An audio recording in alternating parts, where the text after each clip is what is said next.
transatlantic slave trade.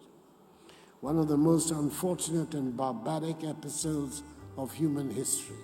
Our modern-day Ghana was the largest source of Jamaican slaves who arrived, remained, and survived in Jamaica. That never again should the black person allow him or herself to be subjected to the dehumanizing conditions of slavery. The barbaric and inhumane transatlantic slave trade, in whatever form, should never be repeated. I thank the African Union for this initiative, bringing together under one roof this distinguished audience from all spheres of life and from all over the world to participate in this conference with its rich agenda and to deliberate on its important theme. When I proclaimed 2019 as the year of return in front of the Congressional Black Caucus of the United States Congress, commemorating the 400th anniversary of the commencement of the transatlantic slave trade, one of the most unfortunate and barbaric episodes of human history, I was particularly excited about the passion with which our kith and kin from the Americas and the Caribbean in particular spoke about reconnecting with the motherland. There was the recognition that never again should the black person allow him or herself to be subjected to the dehumanizing conditions of slavery. The barbaric and inhumane transatlantic slave trade, in whatever form, should never be repeated, and never again should the African peoples be described as indented servants or apprentices for life. For us in Ghana, we recognize our unique position as the location for 75% of the slave dungeons built on the west coast of Africa, through which the slaves were transported. Indeed, Simon Newman, in his book, The West African Ethnicity of the Enslaved in Jamaica, says, and I quote, "Evidence suggests that the Gold Coast, now modern-day Ghana, was the largest source of Jamaican slaves who arrived, remained, and survived in Jamaica," unquote.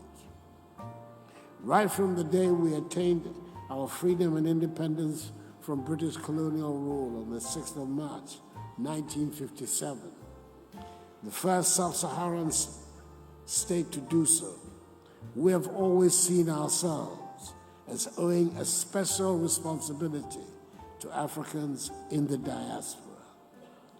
Not only do we believe that we have a responsibility to extend a hand of welcome back home to Africans in the diaspora, as we did in 2019 during the year of return, we believe the calls for reparations to Africa are just.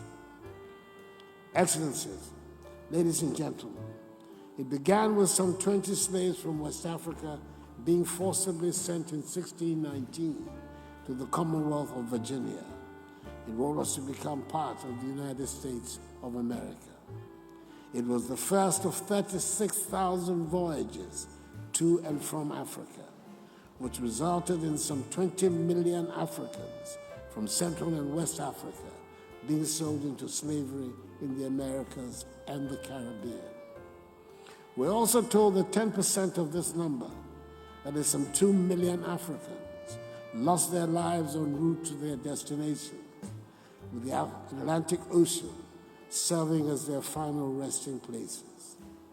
As if this was not enough, the continent had to endure centuries of being colonized by the same people who undertook the slave trade. The identity and personality of Africans were brutally assaulted, and the imprints of colonialism and imperialism woven deeply into the fabric of our lives. For many of the millions of the descendants of these unwilling travelers to the Americas, Africa remains a continent of deep emotions and unresolved questions. But what we do know is that the African peoples built and contributed to the success of the Americas.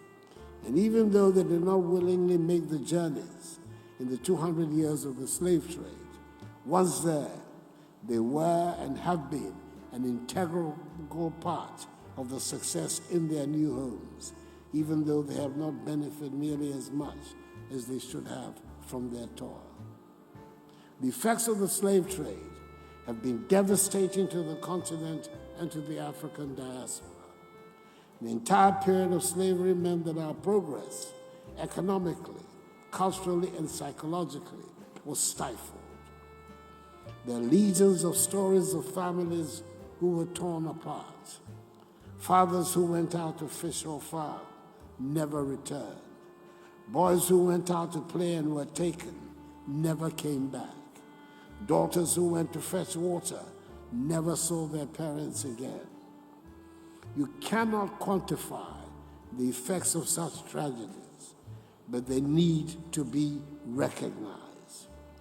Africa and her peoples lost out tremendously in that period, and its ripple effects are still being felt right to this day. Reparations for Africa and the African diaspora are long overdue. Predictably, the question of reparations becomes a debate only when it comes to Africa and Africans.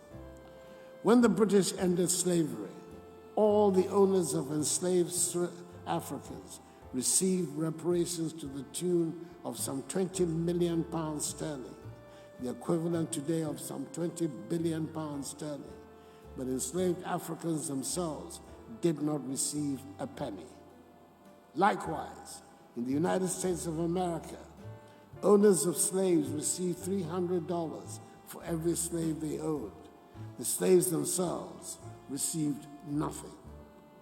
Take the case of Haiti, which had to pay reparations amounting to 21 billion United States dollars to French slaveholders in 1825 for the victory of the Great Haitian Revolution, the first in the Americas and the Caribbean, which freed the slaves.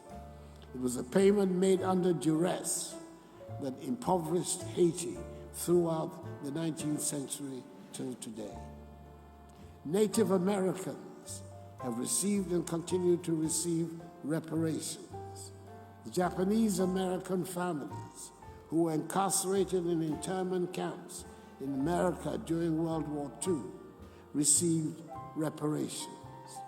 Jewish people, 6 million of whom perished in the concentration camps of Hitlerite Germany, received reparations, including homeland grants and support.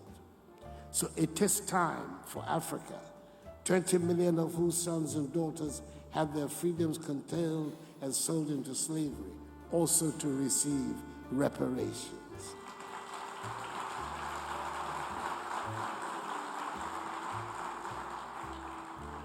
No amount of money can restore the damage caused by the transatlantic slave trade and its consequences, which have spanned many centuries. But surely, this is a matter that the world must confront and can no longer ignore. And even before these discussions on reparations conclude, the entire continent of Africa deserves a formal apology from the European nations involved in the slave trade for the crimes and damage it has caused to the population, psyche, image, and character of the African the world over. The Caribbean community, CARICOM, has unequivocally pronounced its demand for the payment of reparations.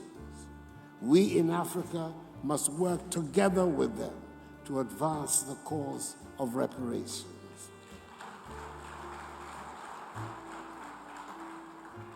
Ladies and gentlemen, let me reiterate that the call for reparations is not a plea for arms, but a valid demand for justice.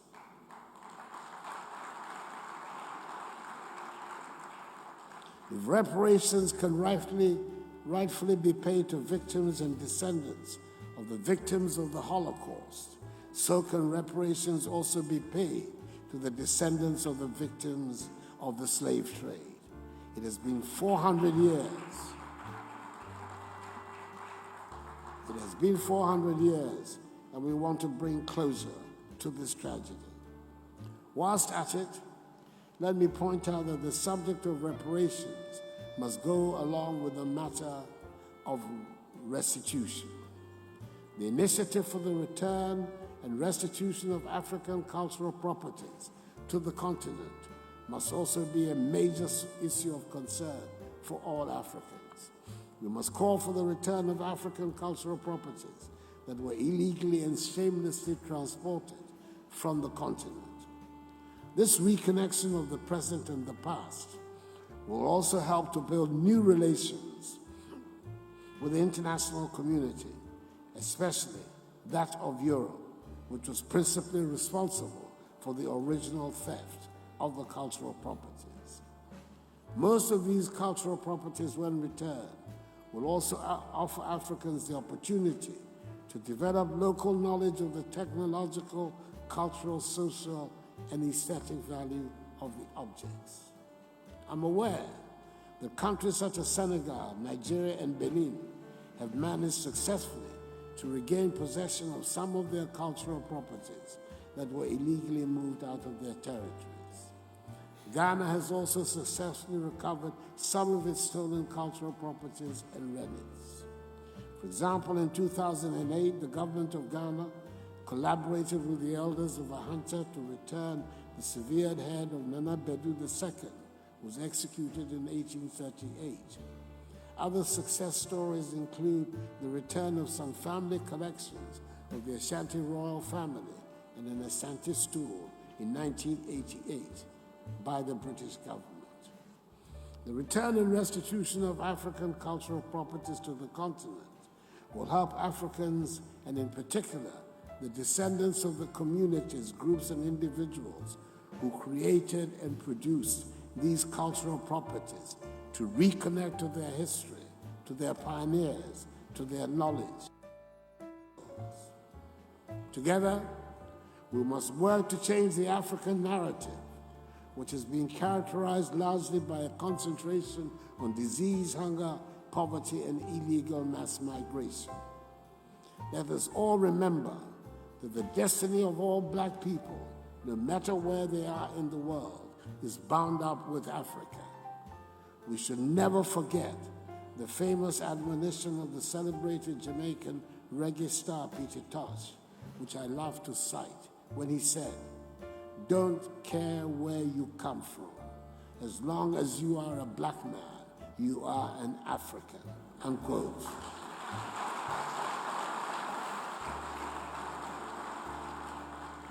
We must help make Africa the place for investment, progress, and prosperity, and not from where our youth flee in the hope of accessing the mirage of a better life in Europe or the Americas. We must do all we can to derive maximum dividends from our relations with the diaspora in mutually beneficial cooperation and as partners for shared growth and development. That is why I'm excited about the holding of this conference, largely because of the renewed enthusiasm around building Africa together. The second half of the 20th century witnessed a great blow for human freedom and progress when the African peoples, in the wake of Ghana's shining example, liberated themselves from the colonial and imperialist yoke and the racist ideology of apartheid, and emerged as free, independent peoples to construct new hope, nations of hope and advancement. The first half of the 21st century should consolidate this development and see the growth of modern, prosperous, technologically advanced nations within a united Africa, which will make a reality of the dream of the 21st century as the African century and bring dignity and respect to Black people all over the world. My hope is that this conference will chart a roadmap which will define the nature and incidence of reparations that collectively we seek. May God bless Mother Africa, black people everywhere, and us all. And thank you for your attention. So there you have it, guys. Our African leaders are really trying their best to manage Africa's challenges as much as they are. And when we show these speeches here on this channel, we actually encourage to share our thoughts in the comments. And so whatever it is you guys think about these speeches, please do share your thoughts in the comments. Thank you for watching, guys. I really hope you enjoyed this video. Please share and like and subscribe, because that's the way you support Kwazemi as a channel, an Afrocentric channel, where we try to understand deeper issues in African history and hopefully develop a collective intelligence on how we wish to build the Africa we want to see as people of Africa. See you in the next one.